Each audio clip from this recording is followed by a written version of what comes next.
ভাবুন তো, একটা দেশ যেখানে সিগন্যাল মানুষ নয়, কৃত্রিম বুদ্ধিমত্তা চালায়, ট্রেন চলে বাতাস ছিঁড়ে চোখের পলকে, বৃদ্ধ মানুষের সঙ্গী হয় রোবট, আর ভূমিকম্প আসার আগে মানুষ সতর্ক হয়ে নিরাপদ জায়গায় পৌঁছে যায়। শুনতে কি ভবিষ্যতের গল্প মনে হচ্ছে?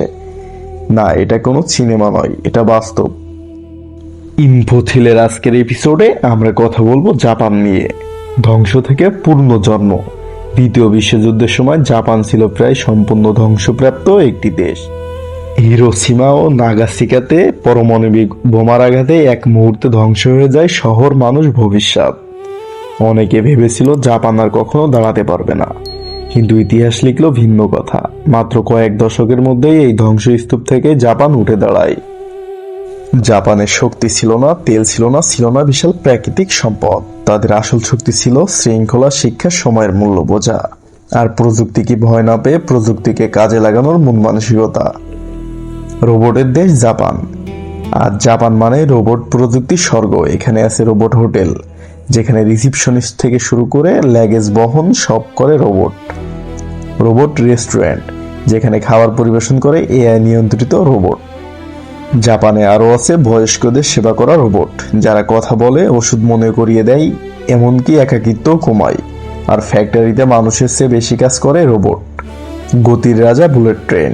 জাপানের বুলেট ট্রেন প্রতি ঘন্টায় 320 কিলোমিটার গতিতে চলে। এই ট্রেন এতটাই নির্ভুল যে দেরি হয় না, সেকেন্ডের হিসাবও নয়। এর পাশাপাশি ড্রাইভারবিহীন গাড়ি, AI traffic system, smart city, সবকিছু এখানেই বাস্তব, কল্পনা নয়। ভূমিকম্প। জাপান ভয় পায় না। জাপান পৃথিবীর অন্যতম ভূমিকম্প প্রবণ দেশ, কিন্তু তারা আতঙ্কিত নয়, কারণ তাদের আছে আর্থকোয়েক আর্লি ওয়ার্নিং সিস্টেম, যা ভূমিকম্প আসার আগেই মোবাইল, ট্রেন, টিভিতে সতর্কতা পাঠায়।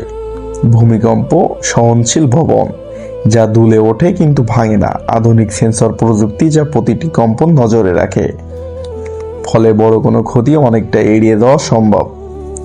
শিক্ষা থেকে শুরু হয় ভবিষ্যৎ। জাপানের শিশুরা ছোটবেলা থেকে শিখে সময়ের মূল্য, নিজের কাজ নিজে করা, শৃঙ্খলা, দায়িত্ববোধ, প্রযুক্তি সঠিক ব্যবহার।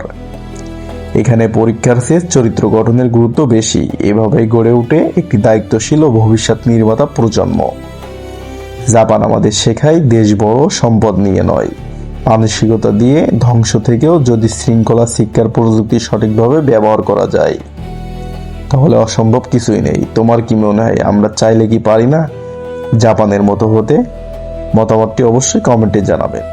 আরও এমন অজানা রহস্য জানতে আমাদের চ্যানেলটি সাবস্ক্রাইব করতে ভুলবেন না।